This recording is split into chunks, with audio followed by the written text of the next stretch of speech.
Gosh, it was what a roller coaster. I mean, we didn't look good early. They were taking some good swings against Hagen, and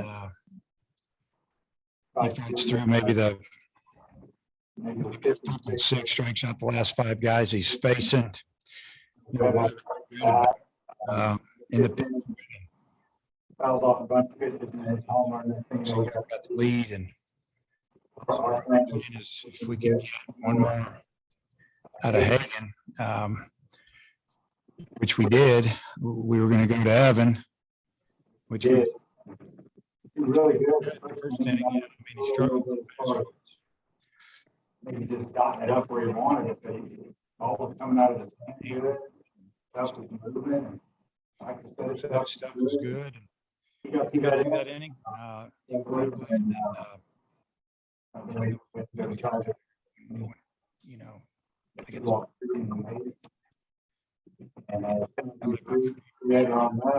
get out of it. And then Brady created another mess in the ninth. He got out of it. We were just due for a big swing. We've been battling it a little bit, driving in some people, and the two at bats before the home run were really good. I mean, Jay Sporfin gets down in the count 1-2, and then stays inside a pitch and hits it extremely hard, kind of right, pretty close to the shortstop, and he got by him. It was a really hard play, and ball was hit extremely hard.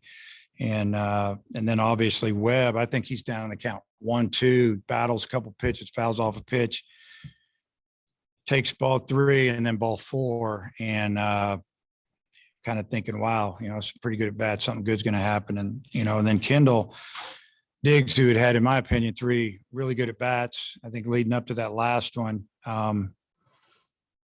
just felt like he didn't have any luck. He hit 2 or 3 balls hard at people. And I think the center fielder went back on a ball. I think he lined out this, I don't know, short or somewhere. And he just kind of felt like it was going to be his moment. And when he kind of waved at that ball in the dirt to make it a 2-2 count, they thought, oh, we're going to go back to that pitch again, and we're going to get him. And he didn't bite on it. And all of a sudden you got a 3-2 count. They had to make a decision. He's seen 2 breaking balls in a row. We're going to try to slip a fastball by him. And you saw what happened. It was just a really, really good swing. What went into the decision to start Kendall tonight? And then also, how difficult is it to not be an everyday guy like him and still swing the bat as well as he did today? Well, the decision was made. I told the coaches last night after the game, we were sitting in the locker room and I was just going through some things, thinking about the pitcher that we were going to face tonight, and going to make a couple of changes. And I said, I'm going to DH Kendall Diggs tomorrow. And then I went in my office, kind of hung out in there for a while, and I wrote up a lineup before I went home. And that was the lineup I went with, because I didn't come in till afternoon. I needed to get away for just a little while. So sometimes you just gotta clear your head a little bit. And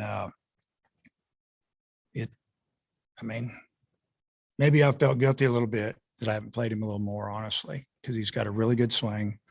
He's had some illness and he's had a couple of injuries, and when he's healthy, if he swings a bat like he did today, he's not coming out of the lineup, whether he's playing in the field or DHing. So we need that. All things considered, how big was it to win tonight? We needed to win big time. I mean, we had lost 2 SEC games in a row.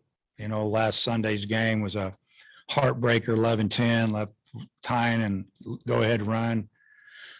Second and third, nobody out, top of the order. Guys were frustrated. It was a tough trip home. And, it was rough. And we have one, nail biting game on Tuesday on a road trip, and walk it off on a wild pitch. Don't feel good about the way things are going. And then yesterday, kind of the same way. We just couldn't get to them. And only got about 6 hits tonight, 7 hits, and we had to work for him. I mean, that Elliott, he threw really well. I mean, he's fastball away to right-handers, and he busts you in every now and then. Good change up, and he threw a lot of pitches, and we fought him a little bit when he just made a couple mistakes. And but yeah, that was a huge win for us tonight. Just to win, just to feel good about it. The way we won probably made it even better. The double play y'all got to end the ninth did they call that the runner left the base path or what went down right Yeah. there? He did leave the base path to avoid the tag. I mean, it wasn't like Robert fielded it behind him and ran after him. Robert kind of fielded it up in front of him and then went back after him, and he got out of there. And once he did that, we thought the arm should have gone up, and Robert did a great job just completing that play. And, I saw a quick glance on the scoreboard that you could on the video board, and it looked like he really went out of the baseline to avoid the tag. And then for Tiger to come in with the bases loaded, no outs. I mean, how big was it for him to get out of that with just allowing the one run? Pretty amazing. I mean, really, he gets their leadoff hitter to hit it into a double play, something like that. I don't remember all of it because it seemed like it happened the last 3 innings in a row. But I mean, that was huge. And he got the double play ball on a fastball, not a breaking ball. So that was good. Tonight, he didn't command the breaking ball like normal. Tonight, he commanded the fastball a little bit better. So that was huge. I mean, we were just living on the edge the last 2 innings.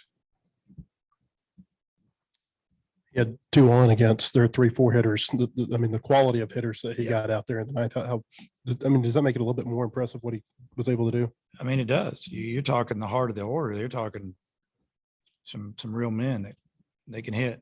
They're older, experienced, and I think he fell behind him too, and then he had to work his way back and spotted up a couple fastballs, got a couple breaking balls in there, and he fell behind Elko, got 2-0, and then I think he threw 2 fastballs away for strikes, and then came back with a breaking ball, and it was a good one. How would you assess Taylor's performance? Because he walked the 3 in the 8th, but he got out of a pretty big jam too for you in the 7th. Thought his stuff was good, and I mean, you think about it, he was just missing really. One more pitch needs to go our way. I mean, the full count pitch could have gone either way. We call that a 50-50 ball. And that's the one that it seems like we haven't been getting, or they're calling it against us. And you just got to keep fighting until things turn around. That's what I told the position players the day before the game. We can't complain about the wind, the weather, the umpires, anything. We have to fight, and things will flip. It's just the way this game is. And they kept fighting tonight. So you started him against the lefty, so his splits against lefties are pretty good. Yeah, he was hitting 500 at maybe a little more against lefties going into tonight. Not a lot of at bats. You're talking 6 or 7 at bats, but maybe 3 hits, 3 for 7 or something. I don't know what he is. Yeah, I mean, he's got a good swing. He can hit right or left-handers.